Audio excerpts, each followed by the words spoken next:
Actually, it's the lead play in our offense. Double tackle, take the defensive end if he's over him. If he's not, you drive down the first man who is inside. Pull back and tell him to take the first man outside the offensive tackle. No one shows. Go right by them and field inside. If the YN has the linebacker taken out, he cuts inside. If the YN has the linebacker in, he comes all the way around.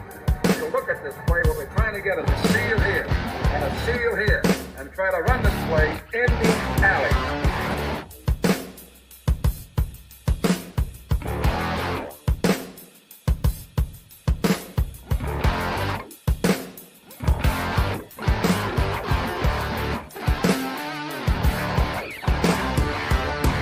What's up, guys? Welcome into Packers Total Access pregame show. My name is Clayton. You can check us out on packernet.com. You can find me on Twitter at Packers_access. You can email us PackersTotalAccess@gmail.com. You can text us 865-658-5824. I'm joined alongside Tim live in Green Bay. We may have Jacob joining us here shortly. And right when I say that, here he is. The handsome devil himself is in the house. What's up, Jacob? The beard. Look at that. Mr. Beard. How you doing, Jacob? Yeah, we're live. What do you think? What kind of program you think this is, Jacob? Of course we're live, man. Well, glad I just didn't cuss like I was about to. Okay. You must have seen the inactives then, right? Yep. We got us a full house in the chat here. I don't know if you guys seen it. I just tweeted out a video. They had the Mentalist on Monday Night Football, on Countdown or whatever. Bro, it was insanity. Like, he got Preston Smith to think of a guy, right? Like, how he does think of someone. He said it could be a man, a woman, whatever. He said, I could tell you're thinking about a man, though, because you'd be more excited if it was a woman. And everybody laughed.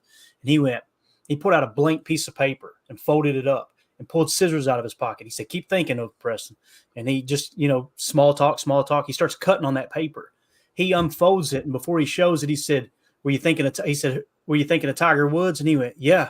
And he unfolded the paper and he had cut out the outline of Tiger Woods to a T. I was like, this dude has sold his soul, man. You ain't gonna convince me anything else. This dude is wild. Did you see what he did with Matt LaFleur, Jacob? Yeah, he basically went through and he's like, if you could pick a game drive winning quarterback or something like that, pick him out of a deck of like 85 cards. And he starts kind of gimmicky. I think he went Tom Brady, really no. And he goes, John Elway, no. And Matt, he goes, well, what is your card or whatever? And he's like, well, Tony Romo. And he goes, well, or he goes, no, I don't know. I don't know if there's enough time left. And the guy goes, well, check your watch. And he pulls his watch up and there's a freaking card stuffed underneath his watch. And LaFleur's just like, all right, come on, what? And then he pulls it out. LaFleur's exact response was, what the F? And they had to bleep it out. It's like, what in the world? Really cool. I don't know, man. What does it have to do with football? Absolutely nothing, but I love it. So I know we got a full chat in here. I want to give a shout out to everybody as we're getting closer to kickoff. We're about, a little over an hour away, something like that. We got Omer in here. We got Doug. We got the whole crew, Jen Wright. Love interacting with these folks on Twitter too, man. Everybody's kind of coming out on Twitter. It's really cool. Mike Berry in here in the chat. We got Larry Cano. We got, Red Mo in the house. Everybody in here. Too many to mention, really. I got to stop doing this. Chris N, Brandy Lewis. The whole crew, Brenton, Indiana. Good to see you, buddy. Yes, Savage is playing. We're going to talk about the actives and inactives. Got a lot of news that's already dropped. Pretty much everything we needed to know going into the game, really. And let's just kind of dive into it, get that out of the way in case people want to go watch the other pregame show, the Monday Night Football pregame show. This just kind of set the stage for tonight. First of all, your announcers, there's going to be 2 games broadcast at the same time. On ABC is where you'll find Green Bay and New York. Joe Buck, Troy Aikman, and Lisa Salters are going to be on that game. And then obviously on ESPN, you're going to have Chris Fowler, Dan Orlovsky, Louis Riddick, and Laura Rutledge calling the Tennessee-Miami game. And, of course, you'll have John Parry or Perry, however you pronounce his name. He'll be the rules analyst for both of those games. Also, the Manning cast, if you guys would rather watch the Manning cast, they're going to be kind of doing a doubleheader. That would drive me crazy tonight. I usually watch the Manning cast, but I would be so ticked off if they're talking about the Dolphins game over the Packers game. But still a really cool setup. As like I said, they're going to have both of those games tonight. When we get to the injury report here, guys, so basically This was earlier today, okay? This was kind of the final injury report before the actives, inactives hit, okay? The Giants questionable defensive lineman Dexter Lawrence with the hamstring.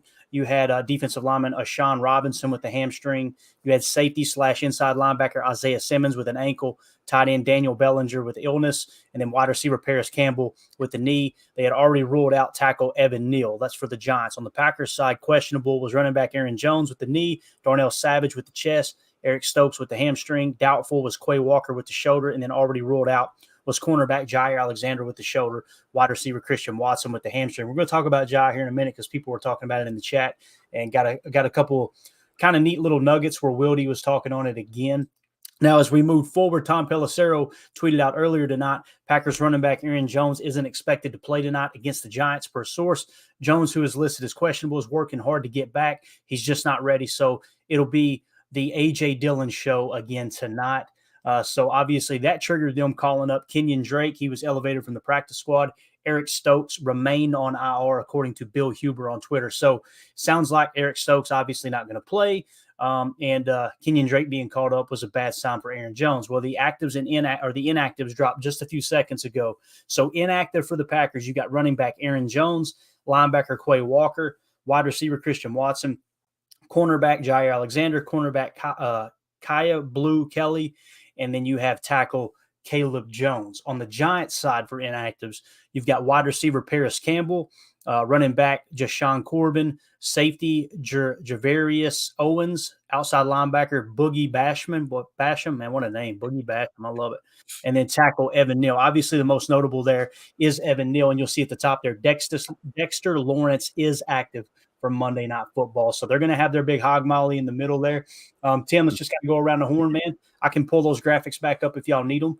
What sticks out to you? Anything that concerns you a little bit more? I don't think there's anything like crazy out of left field other than earlier tonight there was reports that Aaron Jones was going to be active, and then it was inactive. Then it was active again. Actually, Justin from Packernet Podcast Graphics, he was texting with me back and forth, and he kind of gave me a little false hope where he had heard that Aaron Jones was going to be active, and then obviously he finished up inactive, and he corrected that a short time after. But Tim, what sticks out to you, man, going into this game? Yeah, I mean, that was kind of the sentiment with Stokes there for a while too. We weren't sure, was he going to come off of IR? Were they going to bring him up? And him not playing, that's not too much of a shocker. So we know we're going into another road game here in primetime, banged up, and it's next man up. We got to execute. This could be, I was going to say, like, I always said before the Kansas City game that, we'll see after the Kansas City game who this Packers team really is. And I think I was off by a week, because I think it's after tonight we're going to know who this Packers team is, because like you alluded to, Clayton, this could be a trap game. This really could. So looking at this injury report, we're down some dynamic guys, and we talked about wanting to put, this Giants team in passing situations here defensively. And, we're down Quay Walker, one of our better pass defending linebackers, and, missing Jair, say what you want about Ja, man. Like when he's on, and I want him on the field. So it's going to be tough. We can't take any matchup for granted in this league. I feel like we've said that ad nauseum, and I hope the guys have that drilled in their brain when they step out on the field tonight.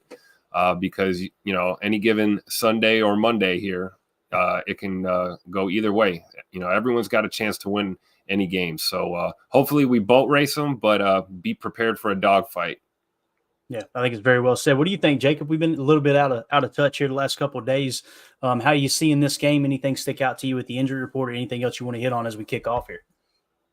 Immediately Evan Neal, not having him. Look at the fact that these guys have let 15 sacks go in the last 2 weeks. Not having Evan Neal, to me, screams, okay, let's go ahead and eat. I saw in the chat, it looks like somebody said that Carl Brooks is going to play this game. In the opposite side of the field, or the opposite team, I should say, not having Lawrence, I was really hoping that would be the case, but it looks like that he did not practice, didn't have any sort of and it basically didn't do anything all week, but it looks like he is going to go. Aaron Jones was one of those questionable ones. Again, he's not going to go from what I understand. That it stinks, Watson, Jones, Jair, but here we go again. Another week where, like Tim said, next man up. Somebody's got to step up. And I got a weird feeling that we might, unfortunately, let DeVito. He doesn't have a great PFF grade, but if you look at his stats for the last 3 weeks, the guy's actually I think I saw that other than Jordan Love, he has the best quarterback rating in the last 2 games. So you can look that up, fact check me if you'd like. I think he has 6 touchdowns, 1 interception. Love has, I think, 8 touchdowns, 0 interceptions in that time frame. So it's not necessarily that he's horrible. He has a decent running ability. He's a little bit scrappy. I don't know. I'm a little nervous. It feels like Tim said, a trap game. Monday night, a game that everybody's saying that we should win. I don't like that. The other guy that I will say, Paris Campbell, is low key a big loss for them. He's kind of their shifty guy. He's almost like their Jaden Reed, or he provides a lot of really explosive plays, and he's shifty. So that's. And I do one more thing I'll say is that I think Jalen Hyatt tonight, the Packers, if you guys remember, they have a weird ability of people having their career games or their first touchdown or their best receiving game ever. I see Jalen Hyatt, for whatever reason, going off a little bit tonight on us. And I will call that I think the Packers defense gets 6 sacks. Whoo! Come on, man. Hey, we're all about it here, dude. I mean, it's a bad offensive line. You know what I'm saying? Stop playing with him! We need Gary to stop playing with them tonight. I want to see everybody's saying, man, I want Gary to have a bunch of sacks. I want to see LVN have some sacks, man. Yeah, I would love for this to be his coming out party on Monday Night Football. And there's some people that go, oh, I don't believe there's such thing as a trap game, or when you, like someone in the chat said, you're 6-6, is there such thing as a trap game? Absolutely, there is. Let me ask you this: who is the favorite in this game? And then you got to ask yourself, okay, yeah, the Packers are the favorite by how many points? 6 points is a lot in the NFL. That's a lot. So, yeah, I think it could be a trap game. If there was ever a trap game for a 6-6 team, this is the one right here, right? Backup quarterback. Nobody's expecting the Giants to win this game. The one person I feel real confident saying that they are not allowing it to be a trap game is Matt LaFleur. I mean, that dude said it. He set the tone, as every good leader does, right at the beginning of the week. As soon as they came out of the Kansas City game, the very next presser, I think it was maybe Monday morning, he said, "Look, the reality is we're a 6-6 football team." Like he brung them right back down to earth. We talked about it all week. But Mike Hebring with the super chat, thank you, buddy. We appreciate you. He said, prediction time: long feared Anders Carlson letdown game, misses a field goal and an extra point, 20-19 Giants, back to the drawing board. I have noticed here lately, Mike, I gotta call you. I appreciate you supporting with the super chat, bud, but you've swung and missed on the last few. I'm just saying. I want you to hold me accountable too when I miss, but could be that night. I know originally it was like earlier in the day, 15-mile-an-hour winds. I think by kickoff, it's going to be somewhere around 8 or 9-mile-an-hour winds. The Meadowlands is a little bit windy out there in the swamp, but we'll see how it goes. You know how they built that stadium too. Sometimes it can get in there and swirl a bit. Let's hope it doesn't come down to an extra point or a field goal, right? That's the thing. Get out front, make them make the mistakes, control the turnover differential. All that is what's going to play a huge role in this game. But Mike, we appreciate you, buddy. We'll see. You've been right. Last year, you were damn near batting 1,000 on your predictions. This year, you've been off on a couple, but we all miss them every now and then. So appreciate the super chat, pal. Let's go to the chat. Y'all want to talk a little controversy? They're back at it. The chat's back at it, gang. Doug says in the chat, a few nuggets from today. Number one, Jason Wilde asked Jair a few weeks ago what Matt LaFleur thought about his latest setback. Jair's response, quote, I don't know. We don't talk much. These are the type of things we were talking about that Wilde kind of feels like. It seems like Wilde's got some stuff behind the scenes. Mark Towser kind of confirmed it. Mark Towser still plugged in with the Packers pretty heavy as well. Obviously, he was in town up there for, what was he? He got inducted into the Packer Hall of Fame. Am I thinking right here recently? He and Brian Bulaga both, I believe. But that's interesting, Doug. Appreciate you passing that information along. He said, number two, declaring Ja out on Sunday was interesting. Sunday was travel day, and the Green Bay Packers does a, quote, business trip photo of players boarding the plane. I didn't see a pic of Jair, but saw Aaron Jones. So question is, did Jair travel, right? Now, listen, here's the thing about players not traveling too, Doug, to be devil's advocate here, man. That's pretty common. That's pretty normal for players who are hurt. I don't think Bach's traveling with the team right now, right? So that's pretty standard for injured players. But, again, something to keep our eye on. Doug also says, my point of number two, someone would have noticed Ja wasn't in the picks, but not declared out for the game. Either Ja or someone with the Packers or both decided Ja wasn't traveling with the team. Again, injured players who don't have a chance of playing, they're not going to travel. I think what you're pretty much confirming, Doug, and you correct me if I'm wrong in the chat, pal, is, sometimes when a player is listed as questionable or whatever, they let them go out before the game and try it out on the field, right, and see if they can get out there. Obviously, that wasn't the case with Josh, so I can see how that would raise a little concern. Doug also says, Clayton forgot to ask, were you anywhere near the tornadoes that went through Tennessee? Hope you're okay, man. Yeah, we're further east. We're in northeast Tennessee, so we're actually in between Rome Mountain, North Carolina, and the Smoky Mountains down close to where Emilio is. All that happened out in Nashville. If you're familiar with Tennessee at all, you get out west and southwest Tennessee, it's pretty flat land, right? As you head into kind of the midwestern part, the middle, I guess you could say, the heartland of the country. It gets pretty flat out there. That's kind of Tornado Alley. So, yeah, we were clear of all that, but thoughts and prayers to everyone it did affect. I know it kind of snuck up on some folks. Chattanooga seems to be the cutoff. It's very seldom you get tornado warnings in Knoxville. We're over here doing a weather forecast. I love it, right before a huge Monday night football game. But, yeah, usually Chattanooga is kind of where they end. They get hit hard sometimes. But, yeah, I appreciate you asking, man, for sure.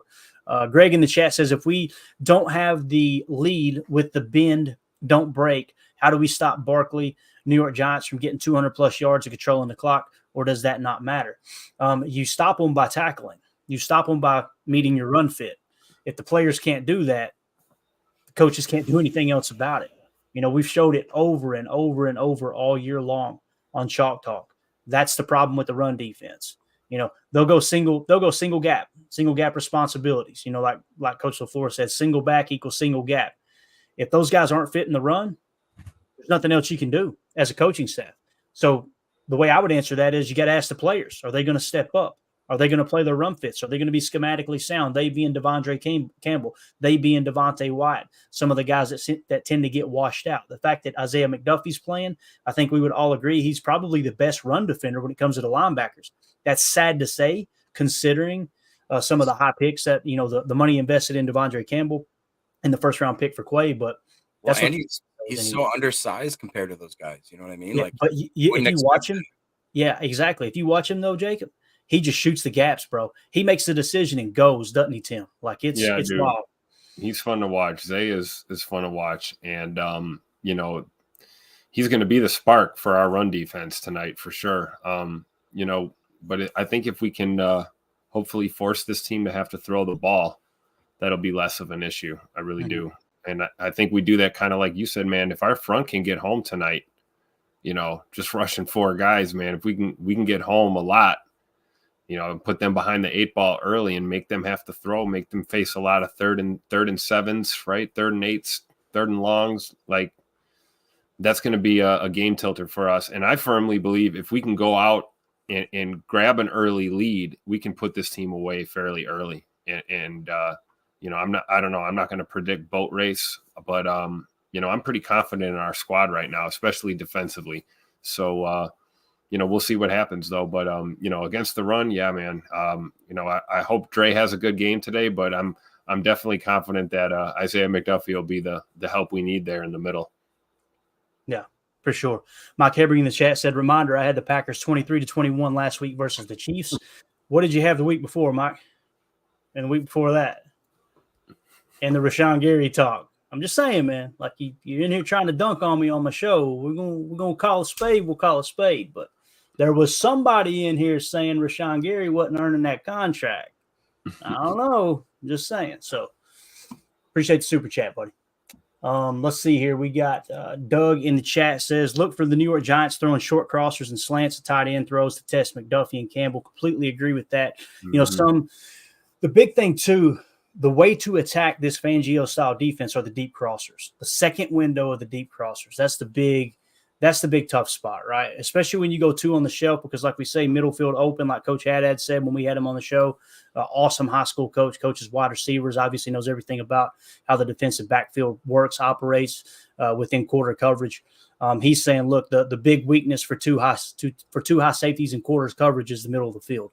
So the question is, are we going to stay in that 2 high shell, or are we going to spin out of it in zone and play robber and man? Those are going to be the big questions that you got to ask as far as how effective they're going to be at stopping those crossers and things. But I think you make a good point. When your offensive line is booty cheeks and you're facing a good pass rushing team like these Packers are, Rashawn Gary, Preston Smith, Devontae White, Kenny Clark's just been absolutely phenomenal here lately rushing the passer.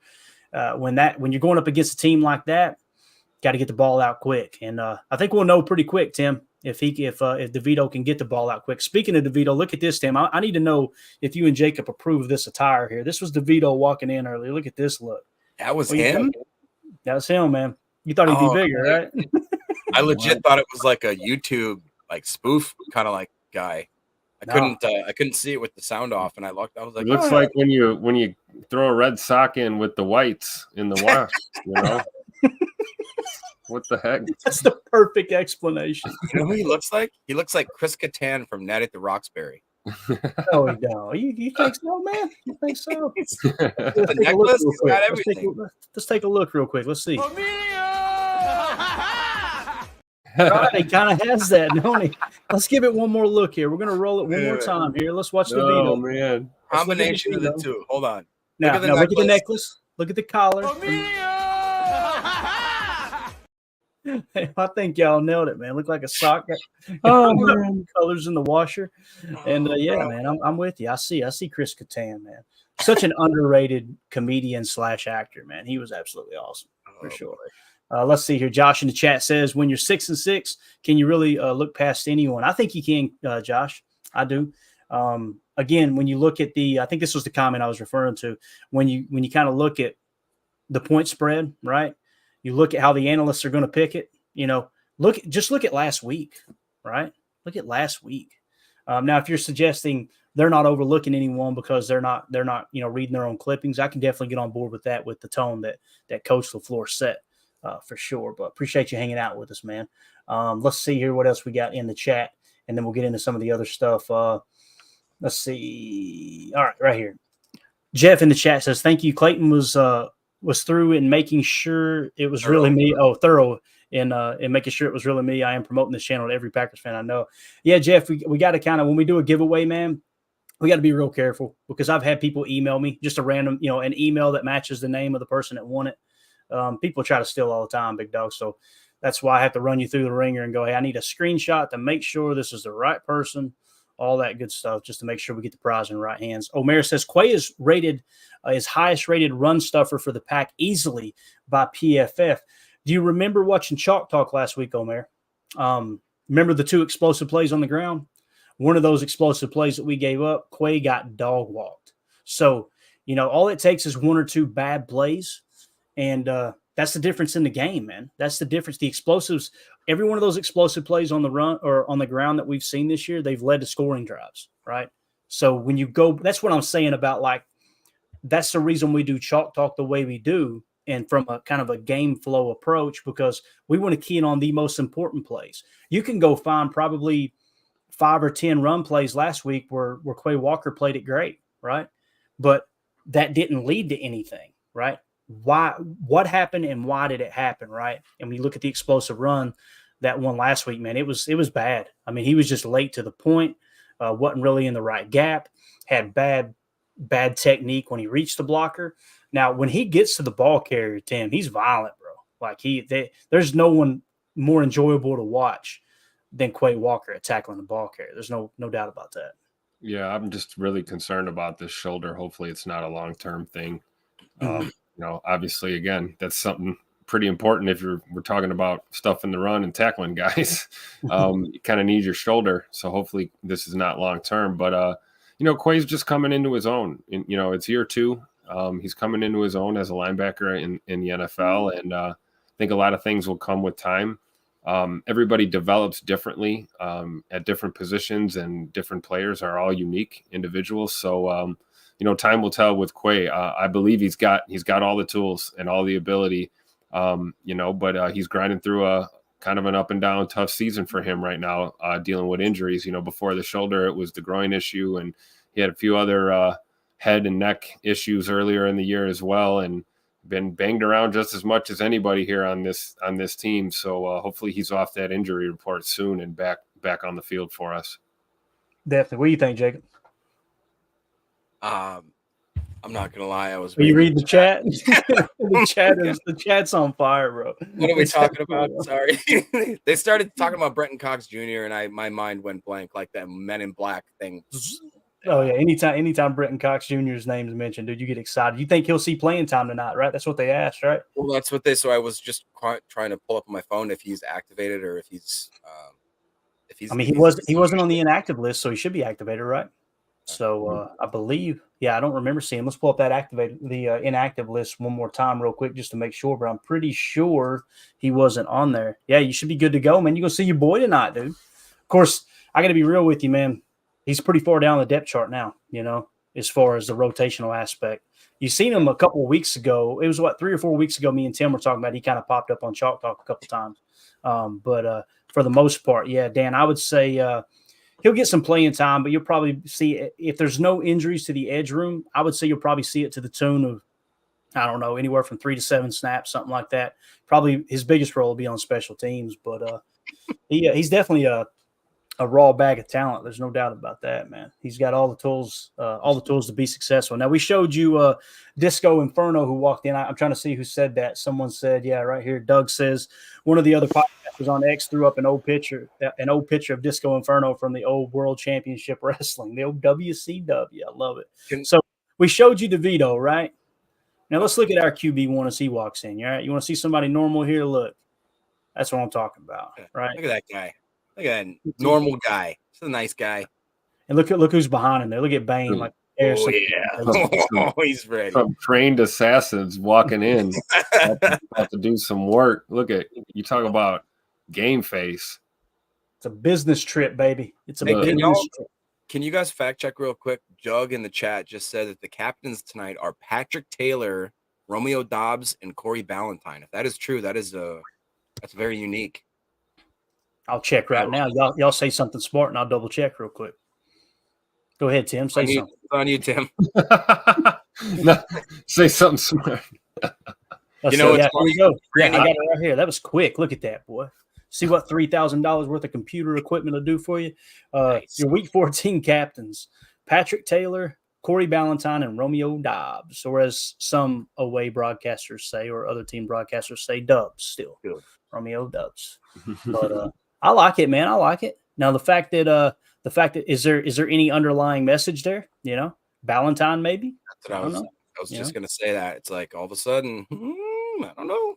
Just saying. It's weird, man. Again, like I said, the stuff that Wildy and Towser have said is like, it's just got me kind of my gears turning. Like, what in the world is actually going on? You know what's worse than all of this is that if this comes to fruition at the end of this year, the media, no matter how great that the Packers franchise would have turned around, we got another third quarterback in a row that's a franchise quarterback. All they're going to focus on is that you have your highest paid, most talented players back to back, and Rodgers and Jair had back alley drama the whole time and never really got.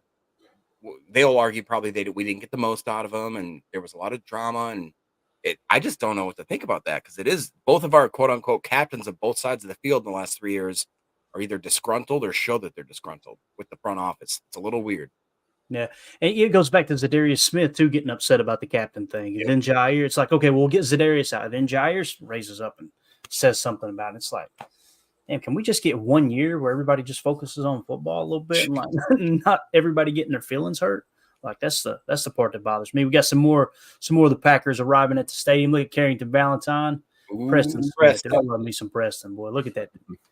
That's a get off the bus guy right there. Preston looks like a bad guy in Demolition Man or something. I love it. Look, I love it. He really does. Look at that swag hanging from his neck too, man. You don't see that down here in Tennessee much. You don't see much of that right there. They got like I don't know, like raccoon bones and stuff hanging on a necklace, choker or something. You know what I'm saying? Like that's about all you see down here. But it is what it is. Then we got our boy Big E rolling in. My man looked like he just come off the construction site. Just got through pouring some concrete. You know what I mean? He's in here to put in some work. He's about to put in some work. That's right. Boots on. Love me some Big E, man. He's really turned it around, too. Been one of the best pass-blocking offensive linemen in the entire National Football League here lately. So that's always good news, especially going up against the likes of Dexter Lawrence on the interior. And then, of course, Kayvon Thibodeau on the opposite side, who's been pretty hot here lately. There's no doubt about that. Let's see here in the chat. Doug says, do you guys see the Giants throwing in Tyrod Taylor for a few series as a change of pace? I don't know, as a change of pace, Doug, but maybe if DeVito does struggle, they could go to him. That's the one I would be worried about. I know everybody's excited about DeVito in New York, and it's hard not to be when you have a young quarterback kind of come on and him embracing the whole Italian, heritage. And we know all about the Italian culture in both Jersey and New York, and his family out tailgating in the parking lot. And that spread. Did you see that spread, Tim? Yeah. Ooh. I saw a picture. That's crazy. My stomach growling over here, dude. It looked amazing out there smoking cigars. So I know everybody gets excited about that, but Tyrod Taylor, man, he's been one of those guys that I think he is really, really underrated. And I know immediately people will probably kind of throw my words back at me in my face and say, well, how come he's not a starting quarterback somewhere? I completely understand. It's a valid point. But I don't know, man. Somebody like that seen a lot of football, Tim. If he were to go in the game, I would feel a lot more nervous than a young quarterback like DeVito. Yeah, absolutely. And I think that's what Taylor's there for and why he's probably in that role. A stable, talented veteran player that you can have behind your young kind of unknown, young slinger out there. So, we'll see. You never know what we could get. I just hope we're prepared and we're ready and we have our foot on the gas from the very beginning, like we've done these last couple of weeks here. We got to keep up that exact mentality and tempo. What do you think, Clayton? You think we take the ball tonight if we win the coin toss? That seems to kind of be the most recent approach, right? It seems like we're getting on the board early. Want to kind of keep that momentum going. That would be my guess. Yeah. Like Debfish points out here real quick, we'll get to the rest of the chat. He says tonight's New York forecast, 39 degrees, 5-mile-an-hour winds, no rain. So the rain has moved out. Again, earlier it was 15 mile an hour, so that's great if they're calling for 5 mile an hour. Shouldn't affect the passing game. I think we would all agree we've got the advantage in the passing game, at least as it sits right now. So you want to see Jordan be able to wing it around the yard. But yeah, I don't know, Tim. It's going to be interesting, man. It's going to be. I think it might be a little closer game than what we're expecting. But if they do jump out to a big lead and we start pouring it on, you ain't going to hear no complaining from me, man. I'll be jacked out of my mind. Jacob, do you have any keys to the game? Anything that sticks out to you? Anything that you want to talk about, hit on, comment on before we kind of get into some of what Packers Daily said? I think you kind of touched on it earlier. It's going to be tackling because I can see them trying to get that run game established. We all know that the Packers have been a little bit suspect in stopping the run. We've had, I've been kind of impressed with us as of late, but I think like you just talked about, it's because of the fact that we did get out to that strong start, a fast start. We did not give them the opportunity to kind of slow play us and develop the running game. If we go out there and we score on our first drive, make a stop, score on the second drive, all of a sudden they're not being able to send it to Saquon, and then Joe Barry can sell out a little bit.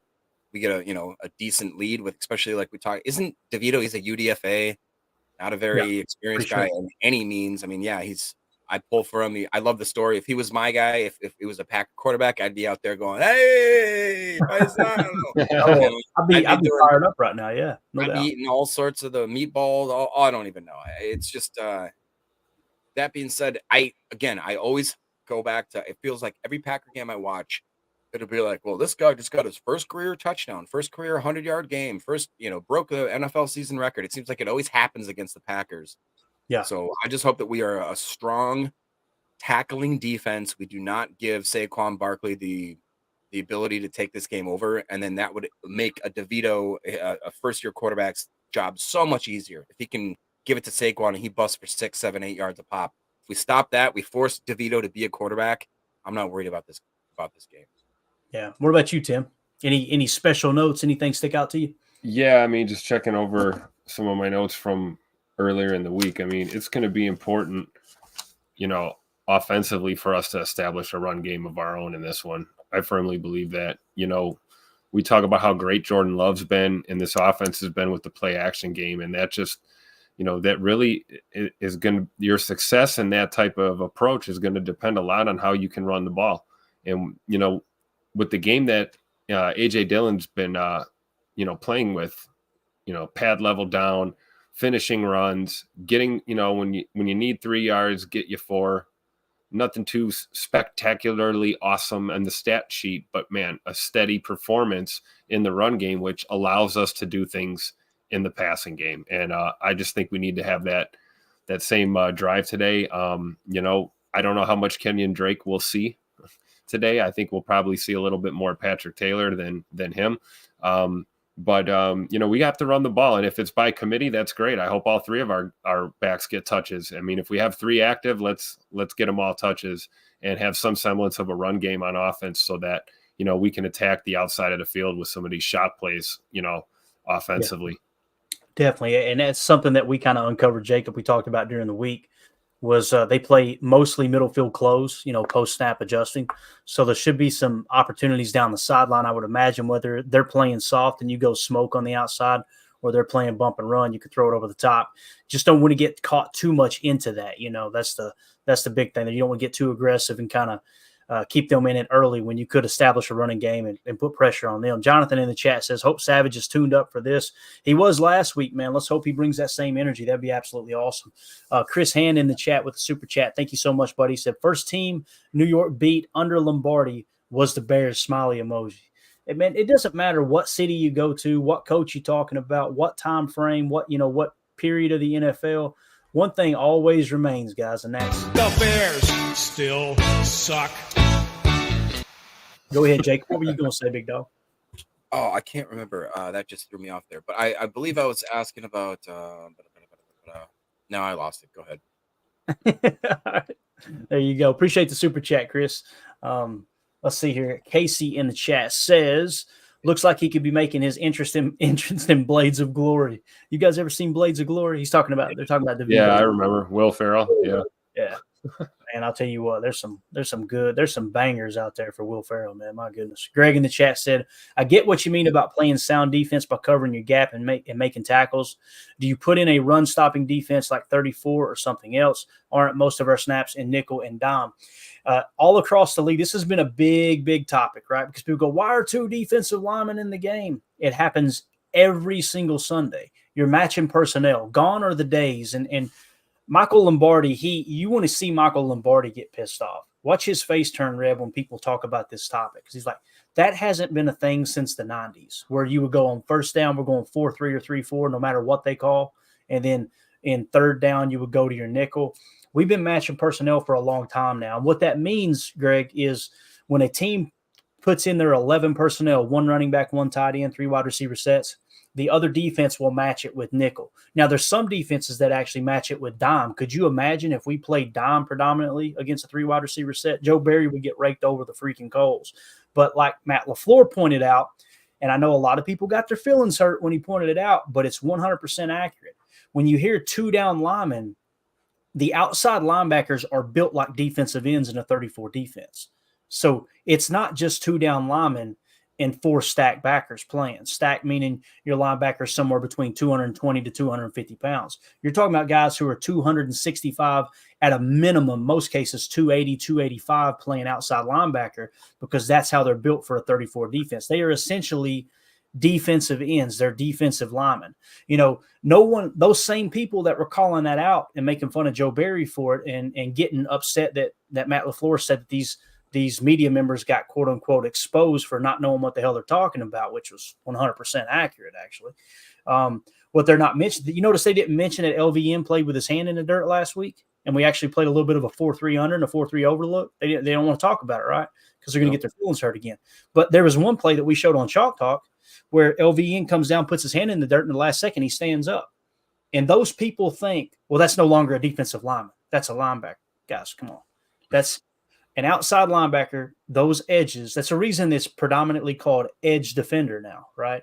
Yep. It's because they play outside linebacker in the 34 and they play, defensive end in a 43. Now, when you're talking about the nickel approach, yeah, you can do that. You could come out, let's say it's a 3rd and 3 look, and they come out in 11 personnel and you send a 34 defense out there. Do you know what happens in that scenario?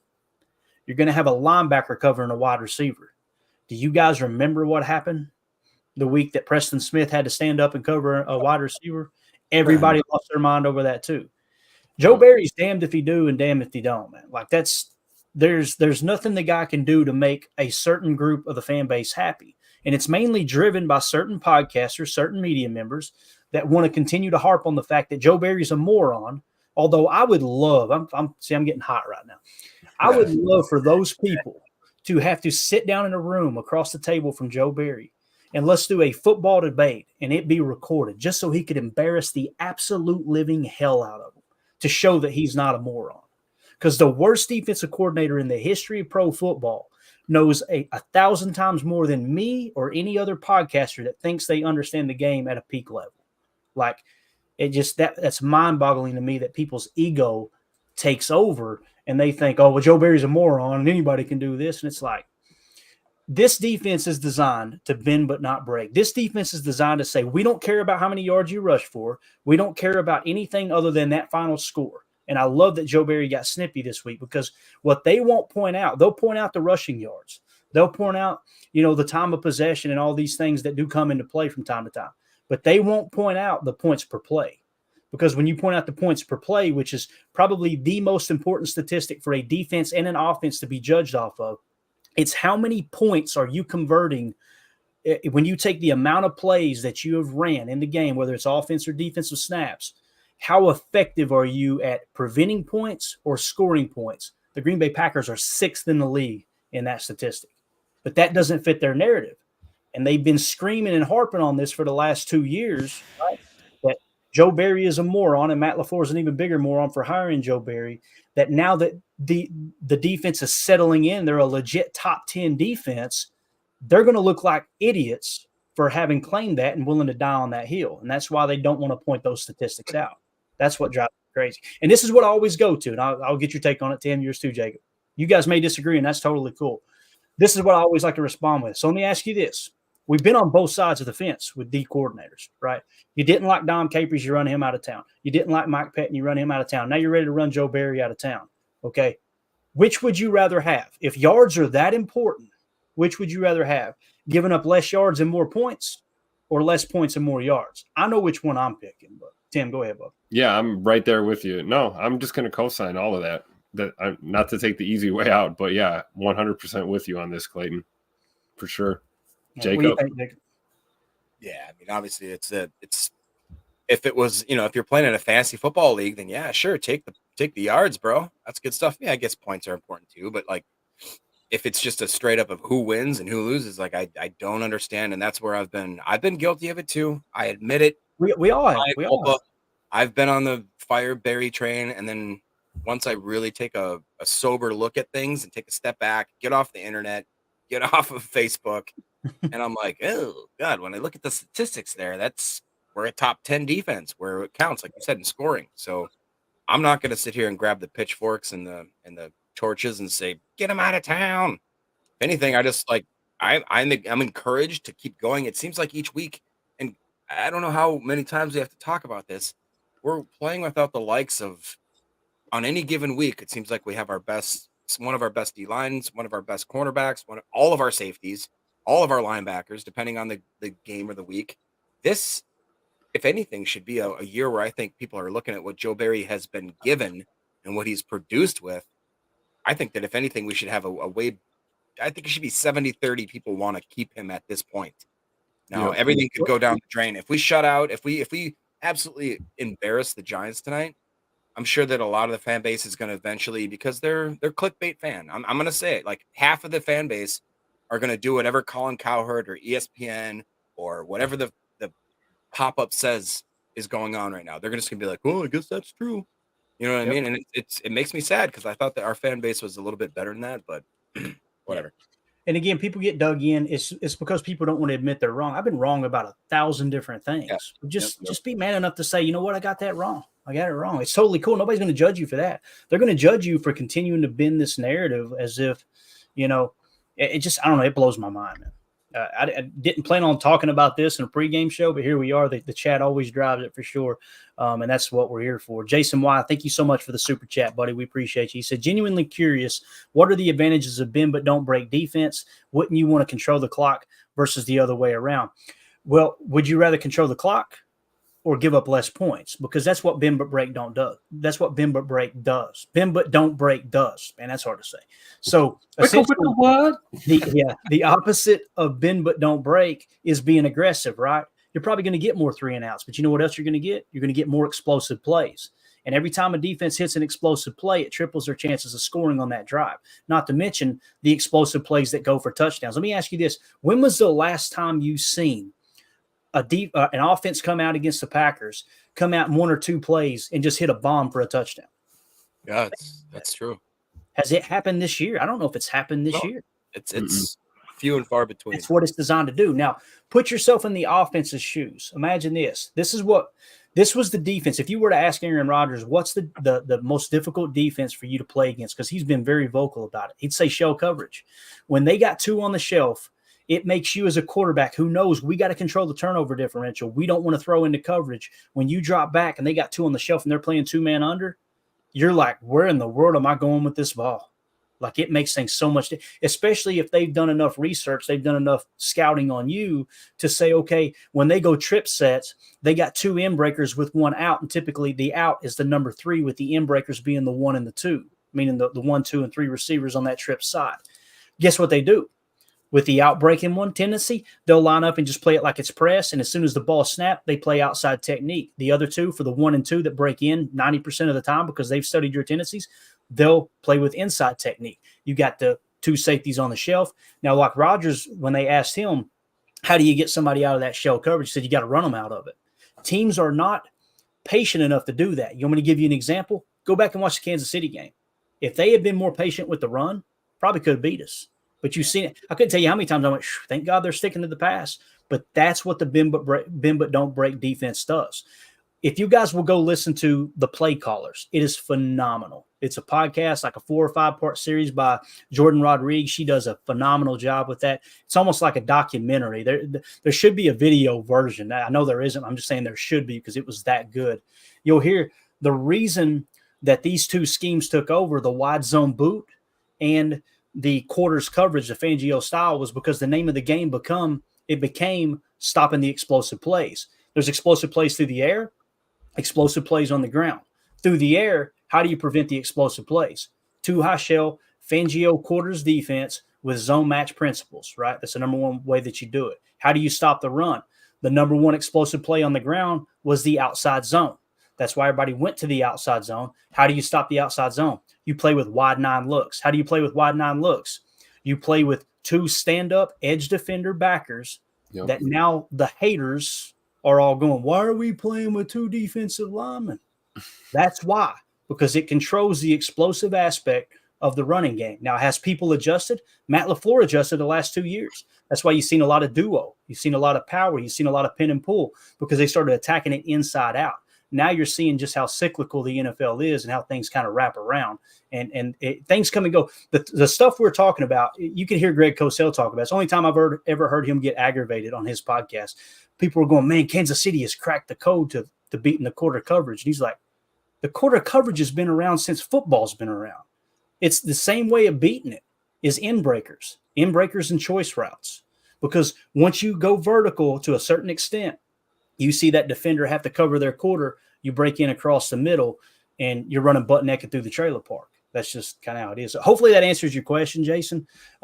Listen, I'm not saying that my answer is the only answer, but that's kind of how I see that as far as answering that question. You guys have anything to add to it, Tim, Jacob, anything you want to add in there, man? Go ahead, Jacob. I just have a question as to because I'm sitting here thinking about that. And I remember back in my day when the defensive end, pretty much on most defenses, was a big Balkan guy, put his hand in the ground, more like Reggie, you know what I mean? That kind of old school. And then as we got into that 3-4, you started seeing more agile, nimble guys, but they're still big tanks. Right. And now all of a sudden, like in this modern game, especially when passing's kind of been, we've talked about the analytics, how you're supposed to do this. Do you ever see there becoming like an edge defender that is even more of a tweener than they are now? Like they're 6'5", maybe 225 and can run a 4.4. They can actually cover a flat. They can cover maybe an out, you know what I mean? Like actually dropping Preston Smith, let's say Preston Smith's body type into a coverage situation, and people are like, oh, good play. That was a smart play. Heads up play. Right. You know what I mean? It happens every single week in the 34 defenses. It only gets highlighted when they get burned, and it's Joe Barry calling it that you go, what's Preston doing covering? When TJ Watt gets the pick. TJ Watt some of that stuff. I did a whole timeline on it And I used TJ Watt getting a pick to draw in them. I'm telling you, I baited those suckers. I wanted them to go, well, that's TJ Watt. Oh, really? Well, how about this guy? How about that guy? How about James Harrison getting a pick 6 in the Super Bowl against Kurt Warner for them dropping him back? Like, that's been a part of the 34. That's called a fire zone blitz, right? Where you're showing blitz. What you're doing is you're accomplishing two things. One, you're occupying an offensive lineman who thinks you're blocking or you're rushing. So now he pass sets. Oh, crap, there's nobody there. Now you've got the hat count advantage on the opposite side of the line of scrimmage. And then on top of that, you're covering a zone, just like Kurt Warner, first ballot Hall of Famer, didn't even take into consideration James Harrison was going to be sitting in that little hook zone to pick it off and rumble for 6. Like, that's football. That's a beautiful thing. But as far as the hybrid, someone being lighter, you've seen Philly try to play with a little bit. I can't remember the Georgia linebacker that they took, Nolan. Jacoby Dean? Or no, Nolan something. Nolan Smith, maybe. Nolan I can't remember. Smith. I'm sure Jake will know. But he's one that you would consider a Sam backer. Now, many people didn't like that pick, including Michael Lombardi, because he's like, all he can do is play Sam. He can't play true stack. He can't play true edge. So he's kind of that hybrid that he doesn't really have a position. You know, another one that's similar in a sense, but more of a safety linebacker is on the field tonight. What's his name? Isaiah Simmons. Remember, he was supposed to be like the next big thing. Arizona drafts him. Absolute booty cheeks. Now he's in New York. So watch him get a pick 6 tonight, now that I said that. Jake Shavink in the chat says, it's important to point out that Staley and Saleh, 2 popular replacements for Barry, are going to deploy the same strategy. Yep.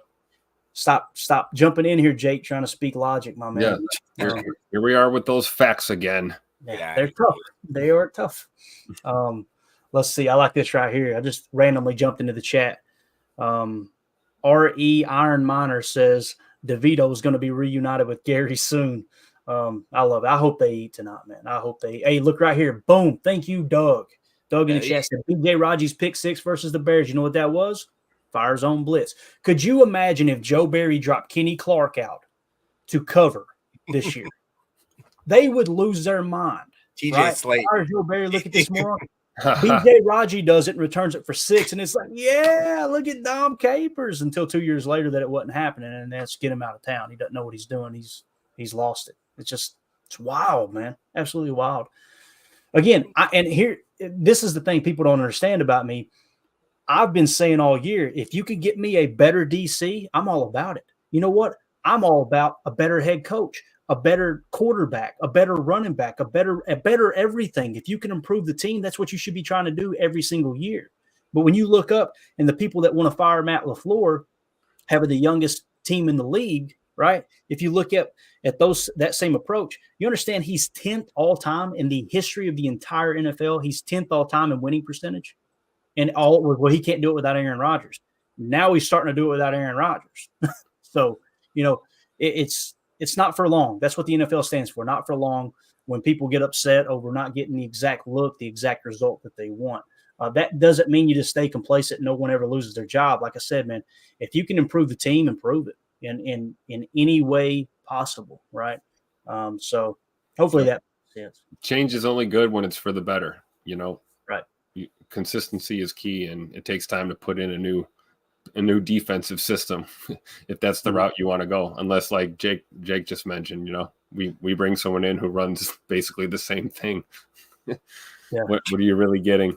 I don't know. Patience, people. You got to give people time to do what they're setting out to accomplish here. And I think Barry's looking pretty good. Like, I didn't think the defense was that bad last year, to be honest with you. It wasn't. And we improved from last year. Yeah, we improved from the year before, and then we improved from last year. That's what's crazy. They immediately said it doesn't matter. This defense is going to get demolished in the playoffs. He always gets demolished in the playoffs. And I immediately went, guys, do you realize the last playoff game that Joe Barry coached in, we gave up 6 points to the 49ers? Yep. 6. Yep. And when you point that out, well, it was snowing. Okay, let's find another excuse. Like what else do we got to do here? Let's go to the phones real quick. Let's get some intelligence on this program. We got Carly Ray in the house. Carly, how you doing tonight? Carly? You may be muted, Carly. Oh, yep, I sure was. Sorry about that. Welcome to the club. We do it every episode. Yes, but I am super stoked for this game. How are you guys all doing? No, we're ready to roll. I tell you, we're about 25 minutes from kickoff, I believe. Looks like the guys are on the field. I'm excited. What do you think the keys to the game is? Maybe something you want to hit on here. What's on your mind tonight as we get ready to kick off here in the Meadowlands? I just want our offense to keep them guessing, to not really get a beat on us, for Matt to stick with what the boys do best, but also just, I don't know. I just want them to be able to go out there and establish whatever type of run game or thing they have to do, use however many people, whatever crazy personnel they have to not let them get a handle on us. And hopefully I just want to stay in front of the sticks. We play so much better when we're not going third and long. Yes. And I really, really want to see, less third and long, and I don't want any missed tackles. Yeah, for sure. For sure. It's something that Paul Brettel wrote about all week long, Tim, is just using that diversity, right? Being able to utilize all the weapons you've got. And I know some people don't like the term weapons. I don't care. It's been said for years. That's the way it's always been communicated. These guys, Tay Wicks, Jaden Reed, Romeo Dobbs, all these guys can be deployed a number of different ways, right? Mainly Jaden Reed and Tay Wicks. I'm excited to see them. And Tucker Kraft, man, big game for Tucker Kraft tonight too, to see if, hey, is this just a flash in the pan? He's grading out low. Let's see if he can stabilize that grade kind of moving forward. But I think it's all good information there for sure. Let's go to the field here real quick as we had the guys on the field. Hopefully this isn't too loud. If it is, I'll try to mute it. It may be muted, but here we go. Got the boys out there getting warmed up, getting fired up there. You seen Savage just there. Look at, you got Jordan Love, got to get them into the huddle, I believe, here and get them fired up. You love to see it, man.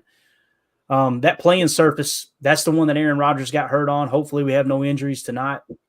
Yeah, look at Jordan breaking them down, man. You love to see it, dude. That's the leader you want, bro. That is the leader you want right there. He's just I think the last 3 games, 8 touchdowns, no interceptions, just absolutely on fire. But Carly, what else you got? You got anything else you want to hit on real quick? I love the like what you're saying there about, just don't depend on one thing, right? Let's move the ball around. Let's get creative. Let's stay creative. And LaFleur's been creative all year long. There's no doubt about it. But what else you got, Carly? Can I actually just ask a question to clarify something you said earlier about defense and quarters coverage? Mm-hmm. And please correct me if I'm wrong, because I'm still learning all this terminology. But when you have a defense and quarters coverage and you have a receiver cutting deep down one of those lanes, and then suddenly they cross over into another defender's lane who had not been going so deep because that was not their responsibility at the time. What is the person that was on them supposed to do? Is he supposed to follow him into the other defender's lane, or is he supposed to just assume that the other guy's going to catch up? I feel like it kind of depends on whatever the secondary is, if it's like dropping into man or man on demand or whatever. But I just wanted to be sure about that. Yeah, definitely. Zone match, right, Clayton? Yeah, it depends on what the call is. You've essentially got 3 different calls. You've got man match, where you're playing just man coverage. You've got what we call country quarters or spot drop, where they're just playing a zone. You're covering the ground, you're covering turf. Now, they'll try to latch on a little bit and pass them on to the next zone, but that's essentially spot drop. And then you've got what we call zone match. Now, within all of those covers, all those calls, there's multiple coverages they can call. It gets very, very complex. To put it into perspective, I studied under, I won't say his name, but I studied this last summer under wasn't a huge university, but it was a Division 1A school whose defensive coordinator was teaching some lessons and stuff, right? And they were talking about their cover 3 defense. Their cover 3 alone, just their spot, not their zone match, right? And we'll talk about zone match in just a second, but just their normal cover 3, they have 10 different calls.